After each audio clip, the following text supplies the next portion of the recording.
Welcome to AZ TechCast, sponsored by the Arizona Technology Council, with your hosts, Steve Zylstra and Karen Nowicki. AZ TechCast is dedicated to covering innovation and technology in Arizona and beyond. Broadcasted monthly, AZ TechCast invites leading experts to have real conversations about what is happening in the tech sector across the state of Arizona. From regional news to innovative startups, companies, and emerging technologies, AZ TechCast covers the critical issues and economic trends propelling the state's growing tech ecosystem. Did you know that the global cybersecurity workforce gap is roughly 3.4 million people? This means that the supply of skilled cybersecurity workers needed to protect businesses from cyber threats has struggled to keep up with growing demand, putting us all in danger.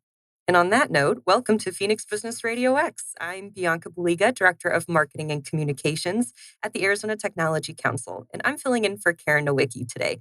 Karen, we do miss you, but the show must go on. I'd like to welcome you to AZ TechCast, sponsored by the Arizona Technology Council.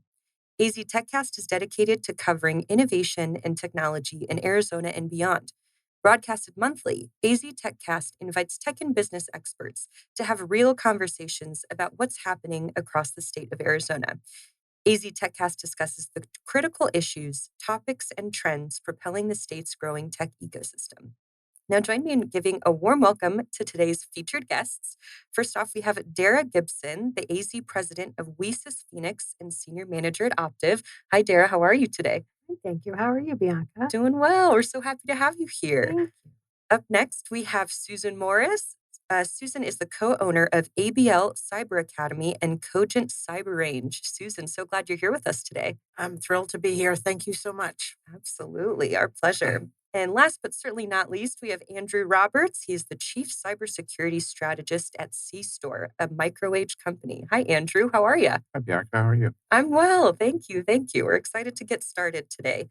These accomplished experts join Steve Zylstra, President and CEO of the Arizona Technology Council, in discussing how Arizona can more effectively close the cybersecurity workforce gap and connect with skilled cybersecurity talent.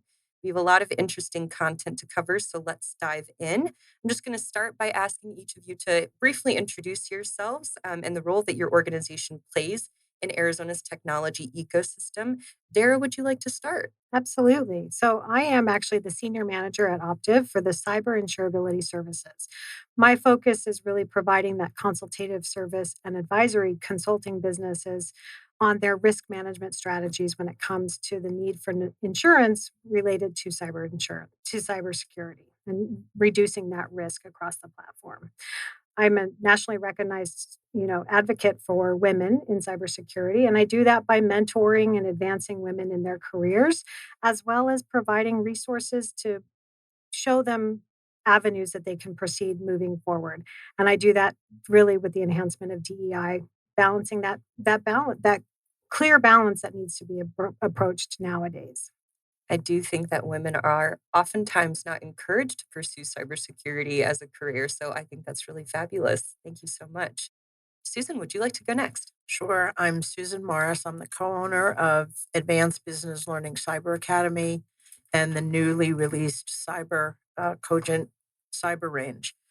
What our mission is to prepare information technology and operations OT incoming and the incumbent workforce with cyber certification training and job role ready skills. And we do it in 1 year or less because we're all in a hurry to improve and enhance and support the skills of the workforce, of the IT and operations technology workforce. Now, when you say OT, OT, what does that mean? operations technology. We all Great. know what IT is. OT hasn't gotten the focus that it really needs. Operations technology is the hardware, the systems in water plants, in electric facilities. Those are at significant risk. And so that's really where the focus is within collaborating with the Department of Energy, we're working to really increase skills on the OT side, never leaving IT behind. Okay, thank you for clarifying. I appreciate that. Andrew, what about you? I'm Andrew Roberts. I'm the Chief Cybersecurity Strategist at C-Store, a microwaves company. Also the same role in microwaves itself. We really bring a lot of technology to the different clients and businesses that are out there. It's my job. I lead up the cybersecurity practice. So I do have a team of people, and we really make it less muddy for people when they're trying to fix, because there's a lot of different vendors out there in the market, and it's our job to understand that and find the piece that really fits for them. And then I'm also president of Arizona InfraGuard, which is focused on IT in the critical infrastructure sectors, along with Dara too, who is the vice president of Arizona InfraGuard. Unintentional, by the way. Yes. Fabulous. And I have to save Steve for last. Steve, we also are joined by 3 member companies today. How exciting is that? Yeah, it's excellent. Do you want to tell us a little bit about yourself, about the council, any fun stuff we have coming up? Sure. So I'm Steve Zylstra, President and CEO of the Arizona Technology Council for 15 years now. Congratulations. Recent anniversary. First, a little bit about the Tech Council. We're a statewide trade association representing science and technology-based companies. We have offices in both Phoenix and Tucson. We do public policy advocacy on behalf of our members at both the state and federal level, working with the governor's office, the state legislature, and with our congressional delegation.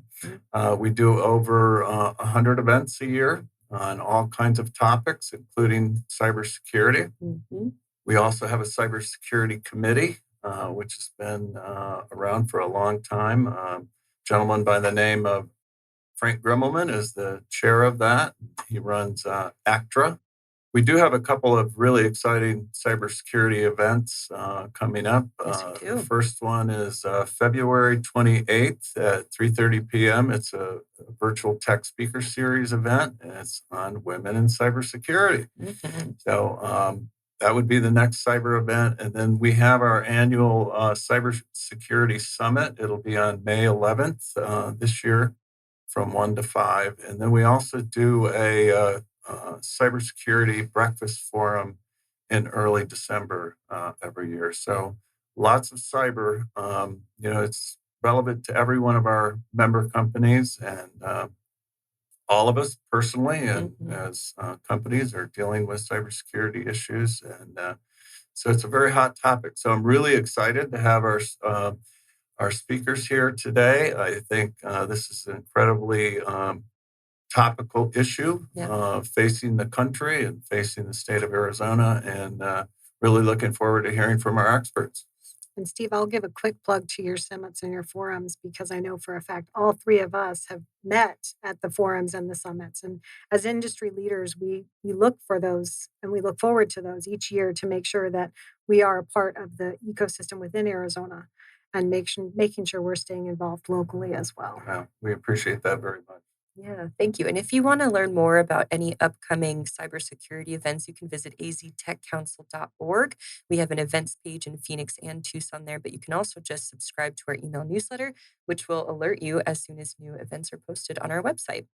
But I know we have a lot to talk about today, so let's just dive right in. I want to go back in time a little, and I want to understand why each of you decided to pursue careers in cybersecurity. What was interesting to you about the field? Anyone is more than welcome to jump in.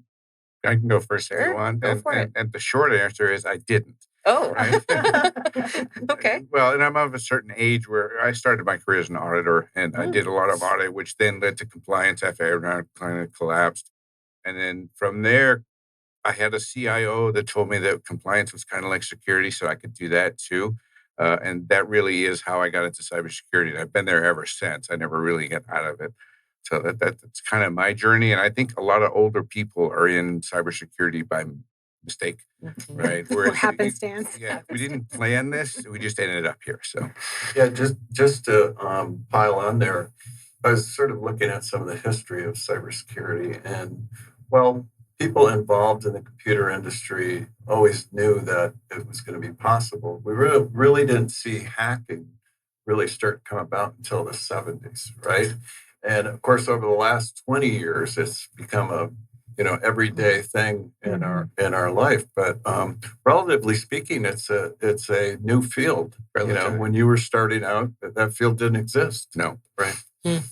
I actually fell into cybersecurity. I was a business leader as well as an educator, and I got my master's degree in education and learned how to teach, right? And so I actually had a cybersecurity company reach out to me to really build up their cybersecurity awareness program and their business development program.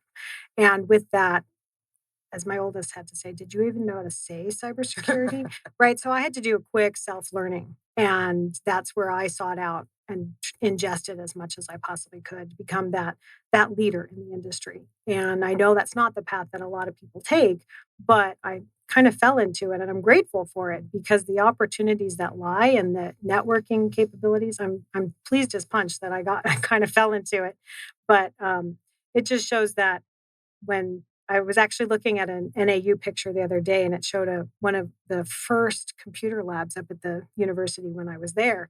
And I was like, yep, that was the giant computers, and we had 5. That was like the high-tech computer lab, right? And I just felt that when I was going to school, I didn't even touch a computer, right? And girls didn't do that. And so when I fell into it and fell into incident response, I really became a passion for the industry and helping others. And that's where I think that's where I feel the need moves forward, is to help others.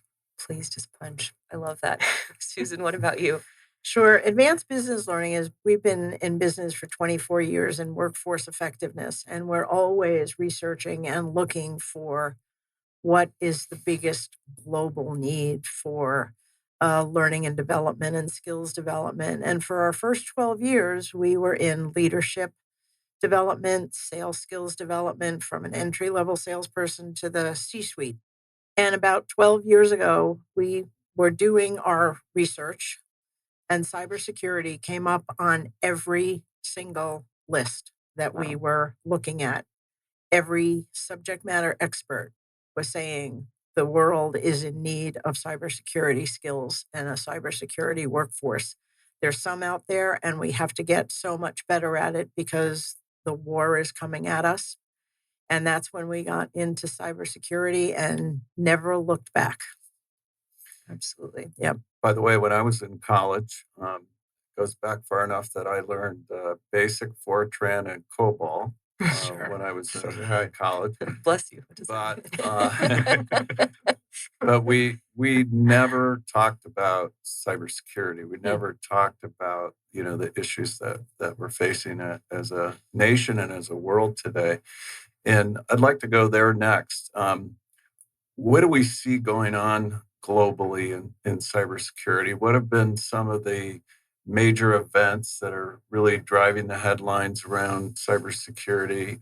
And what are some of the other trends in general around cybersecurity?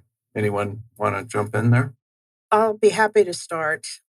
Just to quote a few studies, Stanford and IBM report between 88% and 95% of successful attacks.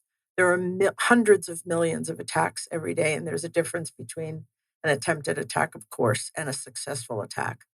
The successful attacks are between, again, 88% and 95 are due to human error. And that's really where we all need to have our focus. Ransomware is increasing exponentially. And employers out there, I defer to my esteemed colleagues here on the panel. I'm sure you're part of this. 82% of companies are reporting a deficit of cybersecurity skills, and 71% of that 82% are saying this is causing great harm and great risk to their organization's productivity, their workforce, and their positions in the marketplace. By the way, some days I feel like I'm getting 100 million attacks. Absolutely. Yep, so true. Yep. Anyone else? I'm actually looking at it as with the different lens of the cyber insurance capabilities. So each day that changes as well, from various catastrophic bonds that are being released, as well as nation state war exclusions, along with 400% increases on premiums. So when a business owner goes to renew their policy and they're told, well, last year you paid X, but now this year we're asking 400 times that, you're really looking for risk mitigation strategies to lower your risk and see what kind of controls you can put in place. And so I'm looking at that as a different category because of the fact the ransomware is growing and malware is growing and the threats are growing and the lack of people awareness and that community, that cybersecurity cleanliness or hygiene is really lacking in a lot of companies. We just renewed our cybersecurity insurance and it went up pretty substantially. Probably a good call, though. They're getting more and more sophisticated and complex, too, I've noticed. Even if you're pretty tech savvy, it's easy to fall victim to something like that. Mm-hmm. What about you, Andrew? It is. And as I'm dealing with a lot of different companies that want to get better at cybersecurity, they don't know where to start. Right. Right. I thought this was going to be an easy job when I took it. It's not. Right. I just going to figure out where they are and help them get to where they want to go. But they don't know what better cybersecurity looks like. On top of the acronym soup that we have. Yes, we like our acronyms. Thank you very much. Yeah. We're going to have to break that one down for us. I'm so glad you mentioned cyber hygiene because that term and creating a culture of cybersecurity are really unfamiliar. What does that mean? How do I go about doing that? How do I create an organization? And it's a question of starting at the boardroom, getting cybersecurity on every organization's board agenda, having to start at the top, and then educating everyone in the organization. What is cyber hygiene? That means that everyone in the organization is aware of the best cybersecurity practices. Creating a cybersecurity culture means that everyone in the organization has accountability for upskills, learning, development, and engaging in best practices and never making that one click that's going to take your organization down. Yeah, well, and as you're doing that, what you're really doing is changing the culture of the organization. So if you don't have that buy-in, right, that's critical from the executive team to be behind you on that as you're going forward and doing that. Unfortunately, it's the executive team to blame for some of the problems we have right now. If you look at, I think the two biggest things that have that negative impact on cybersecurity was the advent of the iPhone, because the CFO just had to have an iPhone. And before those days, we had a wall around our IT and we were able to protect it much, much better. But as soon as the iPhone came in, that ushered in the age of bring your own device, right? And then the other thing that I think that negatively impacted cybersecurity was cryptocurrency, right? Bitcoin or things like that, because that made it profitable. And that's why there's so many people out there right now that are trying to hack you. It's because they make money doing it. But it's not all doom and gloom in Arizona, just so people don't get frightened, right? I actually saw a poll yesterday of business owners in Arizona, and they polled 150 business owners. And the question was, does your business implement MFA, which stands for multi-factor authentication? Out of the 150 business owners that were polled, 98% not only had it installed and utilized it, but they were making sure it was across their environment. So that's a great added bonus for Arizona. Way to go, Arizona, being tech leaders and understanding what MFA stands for and how it's used. Now that other 2%, apparently, Andrew, you and I need to go out and rescue that 2%. Those are our next customers, yeah. Well, and actually, the state of Arizona is doing a great thing right now, too, with a lot of the smaller entities that are out there, cities, towns, counties, school districts, where the state is purchasing cybersecurity products. They've purchased 5 different ones that they give away to these entities for free, including multi-factor authentication and protecting their web environment and some other tools as well. So that's gone a long way. So Susan already mentioned some of the threats that we face, like ransomware and so on.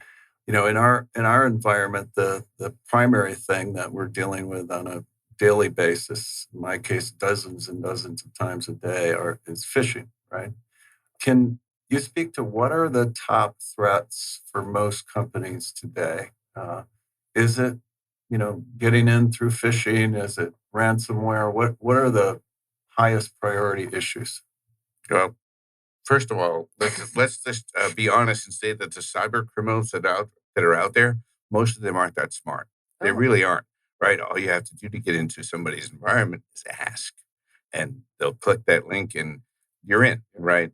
So most of the hackers that are out there, they're not that smart because they don't have to be, Mm. right? And phishing is a big threat for a lot of people, a lot of organizations out there, probably the biggest one, right? If we were so much better at phishing and knowing when someone's trying to defraud you, then they would have to get smart if they want to stay Yep. profitable. But right now they don't. And they're also part of the Fab Four, right?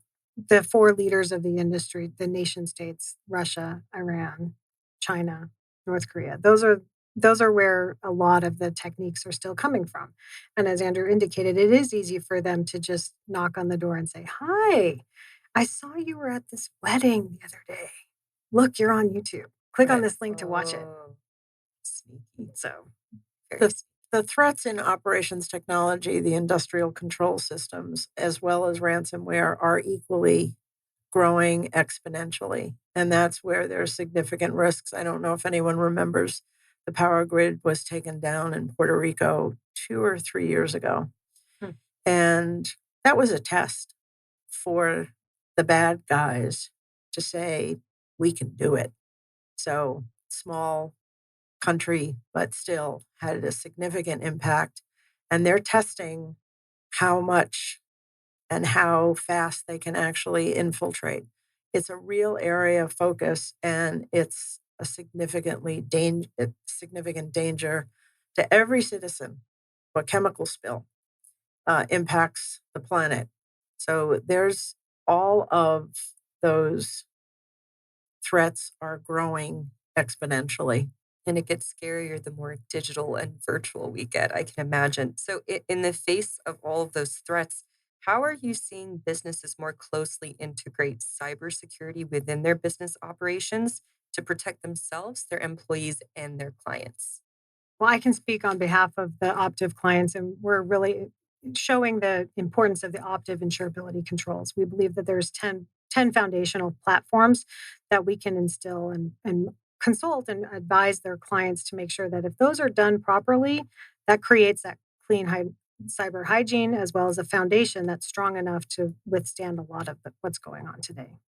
We're seeing more organizations ask to get educated on what's called GRC, governance, risk, and compliance. I know my colleagues, I know Andrew's so familiar with that. And of course, in the insurance industry, your premiums could actually be lowered when you have an implemented and monitored solid GRC, governance, risk, compliance policies, and that everyone in the organization is held accountable, understands what those policies are, and is held accountable for abiding by those policies. Mhm. So we're seeing that as well. And we're also seeing a lot of the leaders are involved now, right? Because those premiums are going up and contractual requirements are now there that weren't there before, the board of directors is involved. They're interested in cybersecurity, which by extension, the executives are now interested in cybersecurity. So we've got a seat at the table finally.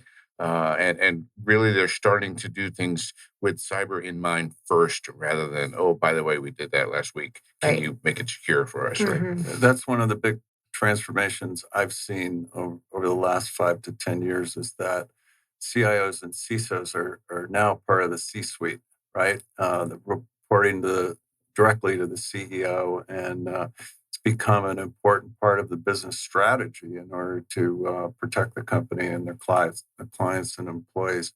Yeah, it's no longer a person at the back office. That's right. Not so much. She's at the head of the table now. Now, I know we have a lot more meaty conversation to get to, especially around workforce and how we can develop the pipeline of cybersecurity workers. But I do want to make sure we carve out time to thank our sponsor. So I'd like to thank the Arizona Commerce Authority, AZ TechCast's 2022 innovation sponsor. The Arizona Commerce Authority is the state's leading economic development organization with a streamlined mission to grow and strengthen Arizona's economy. Our streamlined pro-business approach helps you achieve more by putting less between you and future success. Less red tape, lower taxes, less distance separating you from the tech leaders of tomorrow.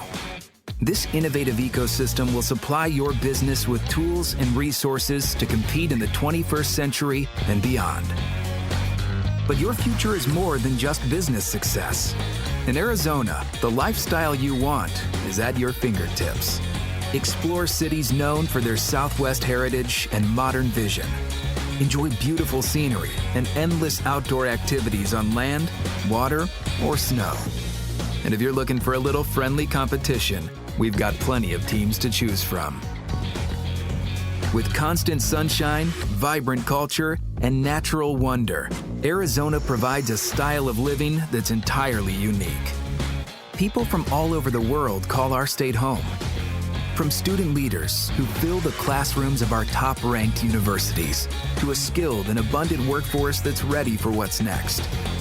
To the neighbors, friends, and peers we interact with daily, Arizonans are united by a pioneering spirit that moves us forward.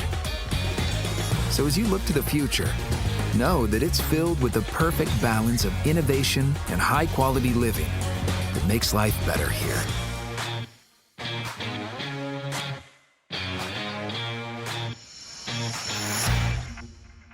So just before the break, Bianca indicated that we wanted to talk about workforce. And early on, you mentioned some national data regarding the number of open positions in cybersecurity. In Arizona, I've heard it anything from 11,000 to 16,000 open positions. So the demand is high, and without the talent, it's hard to protect yourself. So, can we talk a little bit about what kind of candidates are really adept or interested in this kind of field, and how do they get involved? Not everyone all at once. Yeah. Well, certainly, I think for cybersecurity, at least, the most important skill you could possibly have is to be really an analytic thinker and really be able to break things down and solve it. Now, if you're an analytic thinker that understands the business as well, you'll be the leader, right? Those two things combined is what's making up the CISO nowadays. Our most successful graduates at ABL Cyber Academy and graduates of our cyber range, they come in as lifelong learner because the landscape, the cybersecurity landscape is changing by the hour, maybe by the minute. Being a first responder, if you have that inclination to be a first responder, you can help your organization without having to run into a burning building. Being a problem solver, those kinds of characteristics really make a successful cybersecurity analyst. And we'll talk a little bit later, I think, about what the criteria is. But those type of individuals, again, absolutely analytical thinking, being a team player. This is not a one-person role. This is where you have to collaborate with just about everybody in your organization from some level or another. Well, and that's one of the key characteristics that I love to point out is you don't have to be the technical person with the hands-on keyboard skills. We need marketing people. We need recruiters. We need various salespeople, educators. We need forensics advisors, those first responders. We need management. And yes, we do need the hands-on keyboard technical people, but we need so many different facets that it's not just a one and done kind of skill. And that's what I think is great about cybersecurity. If you're inquisitive and want to be that lifelong learner, you have the opportunity to come into a workforce that desperately needs new people and allows growth of so many different areas that marketing to a cybersecurity firm is critical moving forward. And sales, we're always looking for good salespeople. And you don't have to be that tech guru or, the pocket protector person from the long time ago, and it's kind of we love everybody. I was one of those. Engineer. Good to know you don't have to be that typical behind the scenes coder type of personality to really succeed in cybersecurity. But say you are inquisitive, say you don't want to run into burning buildings, but you're still a first responder type. Where do you start? How do you get into this field, whether you're an entry-level professional or more of a mid-career shifter? We're starting to work with K through 12. We have to start as early as possible. And then the other one of the other things we have to do, I think, is really get out there and market more than we're marketing. I think the larger population says, oh, this is something I can't possibly do. I don't have a college degree. And that's not really the case. Post-secondary vocational schools can get you absolutely jump-started. It doesn't require a college degree. So I think everyone on this panel and everyone listening in, really, we all have the responsibility to spread the word, to say you don't have to have an IT degree. You don't have to have an IT background. One example is gamers. Adult and youth gamers are really very well suited because their critical thinking skills in their gaming activities are very closely related to what's required in cybersecurity. So it's not a limited area at all. No experience, you can absolutely get started. Yeah, from what I know, boot camps, there are boot camps, there are 2-year degrees, 4-year degrees, sort of the entire spectrum. It's not unlike Intel working with Maricopa Community College created a AI program, right? And they're accepting anyone with a GED or a high school education into the program, and this gets them started on that path. And I think it's true with cybersecurity as well. Couple of things I want to say about what we've done around cybersecurity. We worked with an organization called Pipeline AZ. Really worked hard. We had CTOs, CISOs, CIOs working with us to really build out a hub focused on IT and cyber. And our audience can get to that hub at itcybercareers.com. You could see the kinds of opportunities that are available, what the pipeline looks like. If you want to get to here, you've got to do this and this and this. Even for K through 12, there are career exploration opportunities on that website. So couldn't agree with you more. You've got to start them out as early as possible and get them motivated and excited about what the opportunity presents. In addition to that, we're subrecipient to a ASU program from the U.S. Department of Labor that focuses on cyber. There are a plethora of opportunities through that program for all kinds of folks to get into cyber, and just about every technique you can imagine, whether it's internships, work-based experiences of all kinds, including apprenticeships in cyber, are now available through that program and many others around the state. So I think it's an exciting time for people who want to pursue those opportunities. There are even programs out there today that are free and they're very good. So I think anyone listening that's interested in cybersecurity, now's the time to get involved. Well, and federal monies were released back in August that grants ISC squared. Their entry level certification is completely free of charge. The class and the actual test. So that allows everybody to learn the basics, how to enter into cybersecurity. What are some of the key skills that are needed? I was one of the proctors that helped design the curriculum and the test. And I'm telling you, it's one of the best well designed tests and classes because oddly enough, the test questions match the curriculum that is taught in the class. So, that's always an added bonus when you can take the test and be like, yeah, we did actually cover this. And I think it's a great avenue that people can look at the ISC squared website and find out this is completely free of charge. What a great way to sort of level the playing field and open doors for young people, for mid-career professionals to be able to explore this new career path. And especially if you're introducing this in elementary schools or at a younger age where people can start to sort of identify with this career path way earlier on in life because it's an option now. And I think it breaks down some barriers for more diversity Sure. as well with a program like that. Speaking of barriers, Great segue. what are some of the barriers that companies are facing in attracting cybersecurity professionals? We heard demand is high. How difficult is it to find talent? it's difficult, right? It Mhm. takes months. We've already mentioned that there's not enough people, and that is the biggest thing out there.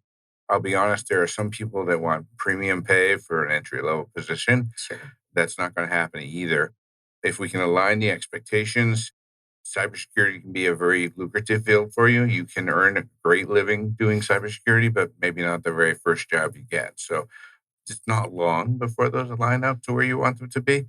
There is that. And a lot of people, another barrier for a lot of companies is they're still stuck in the you have to have a degree mode, right? Mhm. And we've got such a shortage of people that you don't necessarily have to have a degree. You got to have skills to make things happen, but degree, not so much. And the curiosity, right? To Right. Mhm. learn and be trained. Yep. Yeah, I that just want to echo, I'm sorry. go ahead. I just want to echo what you just said, Andrew, because that is absolutely our core philosophy, that the employers are shooting for the highest qualified individual to the benefit of those employees, bringing someone in at an entry level and investing in their education gets them someone, by the way, who's going to stay with them, because the high level people are getting poached. And we're not filling the jobs, we're just moving the open jobs around. When an organization invests in training an individual coming in and invest in their future, there's significant studies that say that individual stays with that organization and reduces turnover and reduces Mhm. poaching. So I echo every single thing that you said. I was just going to pile on too that over the last 5 to 7 years, I've seen a movement toward more skills-based hiring than pedigree hiring. There are still large companies out there that, if you don't have a BS or an MS, you don't make it through their filter. Right. But that's becoming less the case. And I think community college degrees are becoming much more in vogue. It had to do with a generation of us who all wanted our kids to get a 4-year degree, right? And that's proven not to be successful for a lot of people. And so I think whether it's starting out in a boot camp or getting a 2-year degree, or even with all the right capabilities, starting out from high school and getting in-house training. And I wanted to ask a little bit about that. Have you seen a trend for companies using their own sort of in-house training? You would be particularly knowledgeable about this, to bring people along, either people that are already in the company or people who are coming in without degrees. We're starting to see that in the marketplace now, Mhm. where people well, there's a group of companies out there that are developing training for that purpose. But then there's also a group of companies that are buying this training now. So it is coming full circle, right? And there are training now more so than they have been in the past. There's still a lot of holdouts out there too. So Yeah, there are. And we have a lot of great local companies that are nationally recognized, that have fantastic programs that welcome new people in, and they'll spend 4 to 8 weeks on a certain cybersecurity skill, and then they transfer to the next one. So they may start as governance and risk and compliance, and then they'll switch to IT tech, and then they'll switch into incident response, and then they'll switch into cybersecurity awareness. And this is a 12-month program for these companies. And I've had a couple of people tell me, well, I definitely don't like that aspect, but I'm counting down the days to my next 8 weeks, right? And I think that's just a great avenue, because the people that are coming out of high school or college may not they know they want to be in cybersecurity. Don't get me wrong, but they may not understand that there is GRC, there is IR, there is tech, there is, and so they may not know what the different avenues are there. And so and then they'll be like, oh, I got a job in this. And then they're like, what? That was not for Well, me. Right. So having that 8 weeks to test it out and test the waters, you're still loving cybersecurity, and, gives you the opportunity. And then after that, that training is done, that allows you to go and find that full-time position in your organization that brought you in, and saying, I'm here to stay now. is that kind of cybersecurity's version of apprenticeships, or are there actual apprenticeships outside of that for folks who are kind of transitioning from the education system or programs into. So the only corporate. other apprenticeships I've heard of is the AZ pipeline and the ASU collaboration. There is another program. It was actually developed by the Washington Industry Technology Association, which is our peer in Washington State. It's called Apprenti. SRP actually used it. As you know, they're shutting down the Four Corners That's Navajo right. Power Station. SRP wanted to offer everyone else an alternative job. And one of the things they did is installed Apprenti in their first cohort. There were nine individuals that raised their hand, and they went through the Apprenti training. And all nine of those individuals today are working in IT or cybersecurity Oh, that's at great. SRP, which is a really wonderful program. And Apprenti is actually the most successful technology-focused apprenticeship program in the nation Oh, wow. today. But this program that you're mentioning, it's part of a ASU program called AZ Next, focused on IT and cyber. Again, has a whole range of opportunities. You know, if there are individuals from the underserved community that don't have the wherewithal, that can be addressed. Uh, Wherever you come in, whether you're a fresh out of high school or have a GED or you're a mid-career, there's an opportunity through that program. And apprenticeships are a big part of it. So we've talked a little bit about how folks can prepare for careers in cybersecurity, but I almost want to change the story now to how companies can make sure that their cybersecurity teams are staying up to date on their latest skills and trends and way to sort of combat or combat any sort of threats from harming the company or their clients. So how are companies currently training their existing cybersecurity teams, and how can they better train them? What are opportunities for improvement? We can start with the problems here. First of all, most companies don't have the cybersecurity team. So, Fair. right? That's a great place Right? to start. Problem number And one. problem number one. Problem number two is that those that do, a lot of times the cybersecurity team is running around with their hair on fire. Right. Right. And they don't have time for training. And it is very important. And you need to carve out some time for that training. Any kind of training is better than nothing at all. And money. Money's good too. And that eliminates a lot of the errors, the human errors, Susan, that you were talking about earlier, where, even well-intentioned, highly skilled cybersecurity professionals sometimes maybe fall victim to those types of mistakes. Cyber ranges, well-designed cyber ranges are a major contributor that are addressing these kinds of educational issues internally, and again, getting the workforce ready to come in and be a significant contributor to that organization's safety. It also addresses, because a well-designed cyber range can upskill individuals in a very short period of time. We have the need for speed here. I said that earlier. The threats are getting larger, bigger, and more abundant on a daily basis. And so, again, the need for speed, for upskilling and getting a workforce that has higher level skills in threat prevention is really critical. Susan, you mentioned cyber ranges, and I'm going to describe my understanding of them, and then maybe you can Sure. Do some correct myth me busting. or add Yeah. some additional information. So, the cyber range is where a company can essentially take its IT environment into the range, and then the range is set up so that it can attack that system to identify the vulnerabilities that that system has and protecting the company from all those threats that we've been talking about. Is that a pretty good description? A plus.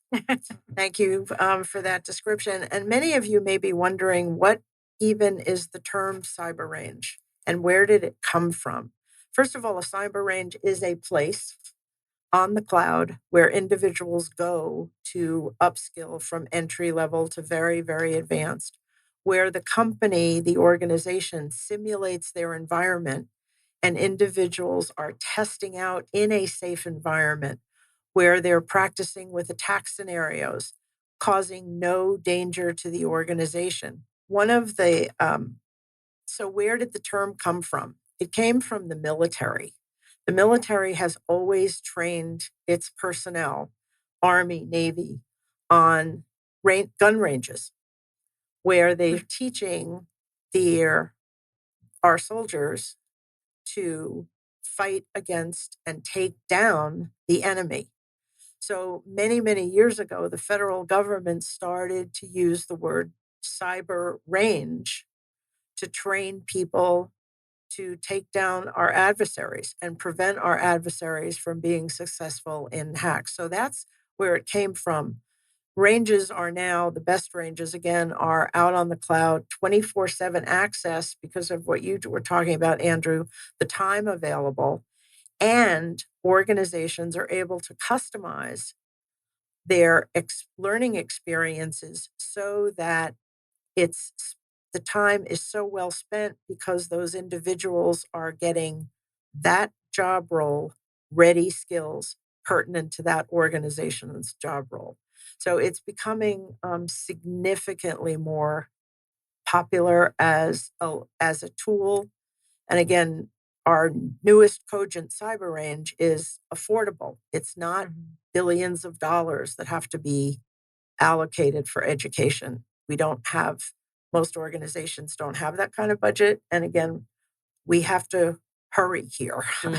So, Yeah. One thing I've seen a lot of people as they build out ranges too, they're forgetting there is a human element, right? You need to upskill these people. Otherwise, if you don't have the proper training and the people involved in it, all you've got is a technology stack, just like any other technology stack. And that is the difference, I think, between a good range and a great range. Right? yes. And do we have a number of ranges that are available around the state? Yes, we do have a number of ranges that are available around the state. Because it is a physical place, that's important that it be accessible to. Actually, cyber ranges are not physical. Oh.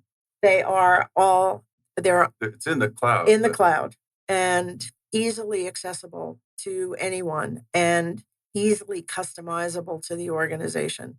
So there are probably, the top 2 or 3 ranges. We find that because ranges are getting so prevalent right now, because it's a hot button, they're coming onto the marketplace like hamburger drive-throughs, as I like to say. And an organization has to really do their due diligence because there are across the spectrum of quality ranges that are available. And so that's really something that an organization can easily do and quickly do to really research and bring in the highest quality range to their organization that suits their culture, that suits their needs. And another hot topic that people can do is hackathons. Oh, yeah. And that goes back to the desire to be a lifelong learner, right? So that's a fun activity that you can get together and do the hackathon. And it's a self-contained environment that you can really kind of play and have fun and capture the flag in the end. And the concept behind hackathons is essentially being presented with a problem to solve or something like that. And maybe a group of students or professionals band together to come up with a solution for this problem. Is that right? Okay. Well, that's wonderful. Now, back to the cyber range thing really fast. I'm still envisioning a physical location where you go to, kind of like those law enforcement training ranges where you have like the pop-up people and then you have to see who's the good guy and who's the bad guy and whether you take action or not. If you wanted to take a group of kids, for example, on a field trip, you couldn't take them to a physical location to observe how a cyber range works, or you could. There are a few physical cyber ranges, Okay. right? They're not 100% in the cloud. Yeah. Okay. So there are places that you can go to do that. And there's a few here in the Valley that can do that and do that as well. Okay. But again, it's the people that's there that makes the difference and makes it a true cyber Right. range. Otherwise, it's just a tech stack like any other tech Right. stack. What we do to address what you're talking about is bring a group of students together, maybe on site to our physical location, and put them in a room and put the cyber range up on the screen and give them the most basic training and say, have at it and let's go. And the high schoolers are really, really getting excited about that. So it's a combination of what's on the cloud, but making it feel like more of a physical environment. And high schools also have access to the Cyber Patriot program as well. Yes. Well, for educators listening out there, A could be question a about field trip opportunity. high schools, if you know. So I'm very familiar with the Phoenix Coding Academy, for instance. Are they teaching cyber in the high school level, particularly when it's like a magnet school like that that's absolutely. focused on IT and coding? Yes? Yeah. Basha High School in particular in Chandler has a phenomenal cyber program. Okay. We're a partner with Basha High School, and our first cyber range, not the Cogent cyber range, but ABL's first cyber range is actually embedded in their lab. Platform. And the Cyber Patriot program, Janet Hartkoff, that runs that program, is one of the leaders in high school cyber security education. I'm so glad you brought that up. Janet's a member of our WESIS Arizona. Small So world. kudos to Janet for sure. Time has really gone fast, and we've got a couple more questions to ask you. So one of the things I care about and we focus on a lot at the Arizona Tech Council is diversity. And as we all know, particularly in coding and in IT, it's been a man's world for a long time, right? Not enough women participating, not enough people of color. How can we encourage a much more diverse workforce in cybersecurity? What are the things that we as a society, as a state, as individual companies should be doing to encourage more diverse workforce? Some of it comes from the company as a whole, really focusing on the culture. There's been toxic cultures of white male that, and they're broadcasted right on the website. And women will come to me and be like, I'm not even going to apply there. Right. Because they're like, that's not where I want to be. And they'll interview and be like, I wasn't even appreciated. And so that comes back to the company culture of really looking internally, present day, and say, hey, what are we doing? Where do we need to change, right? And really focus on that and provide that opportunity for the company to have the opportunity to change first. And then the marketing of the company can change and say, okay, I think we're ready to grow. And now if the people of the outside look in and say, yeah, that company is growing and changing, there's been an opportunity for lots of people to look at other companies on their websites and be like, oh yeah, they do have a DEI program. They do have a women. They do have a woman on their website. Like that makes the world of difference, and it makes people feel a little bit more comforting. And having organizations like WESIS and sometimes we just do a happy hour where people can come together and chit chat. And other times we'll have educational platforms and really helping people connect on LinkedIn and having that growth and that networking capability and asking questions and feeling comfortable and to know that there is good, bad, and ugly out there, but your goal is to find the good and the great. I really like that answer because, we all learned from the Great Resignation that millennials and Gen Xers or Gen Xers are very focused on culture, right? Gen Z. And that Great Resignation was a result of companies that didn't have the kind of culture that they expect or didn't have the kind of diversity that they expect. So any other thoughts about how to attract folks from diverse backgrounds? I think this kind of a venue, that's why I was so excited to be here today. More of these types of things where people who are listening in today and can then go out and you tell others and you tell others and they tell others that this is a field that is in fact open and hungry for individuals of all cultures, of all types, for women, and that the entry point is accessible to you. It is not at a high level as you may think that it is. So this kind of event and other events like it have to happen more frequently so that the individuals out there who say, I can't do this, yes, you can. And there are so many organizations that will help you get there. Bianca, you want to take us home with a final question? Absolutely. So, with our final couple of minutes, I want to hear your predictions for what the next 5 years may have in store for the world of cybersecurity. Obviously, things are shifting every day. So, what do you think is waiting for us? Well, I think for me, right, 5 years from now, the human element is still going to be the weakest link, but maybe a little bit less more so because their companies are required to do the training now for cyber insurance, things like that. So that'll still be a problem. There will be new techniques and practices that people develop to hack into systems, and then they're going to put them on a shelf and use the old stuff because the old stuff is still going to work, Right. unfortunately. It's going to adapt and evolve just as it has been doing, as you know, and some of them will revert back. Everything is cyclical, but it gives everybody the opportunity to join and upfill positions in the industry because we are moving forward and we are advancing and we are making changes. And I mean, I've started BSIS in Arizona back in 2020, and since that back then it was 10% women and 10% people of other nationalities and races, and now we're up to 24%. So in 5 years we've really increased. So in 5 years from now, maybe it's up another 14%. I think that's a change for the better. We always look to the research. We're a research-based organization, and Global Cybercrime magazine predicts 10.5 trillion annually in cyber attacks and ransomware and other effects by 2025. So this kind of venue, I'm going to plug us again, is so important because we can stop that trend. It is absolutely and positively doable. These conversations, this awareness in the community, we can absolutely skilling up the workforce, job ready skills.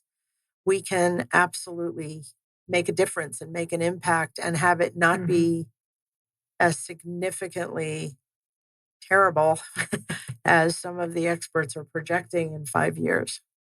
My prediction is that the bad actors are not going to go away and that this field is going to continue to grow and be vital to not only the security of each one of our companies, each one of our homes, but to the security of our nation.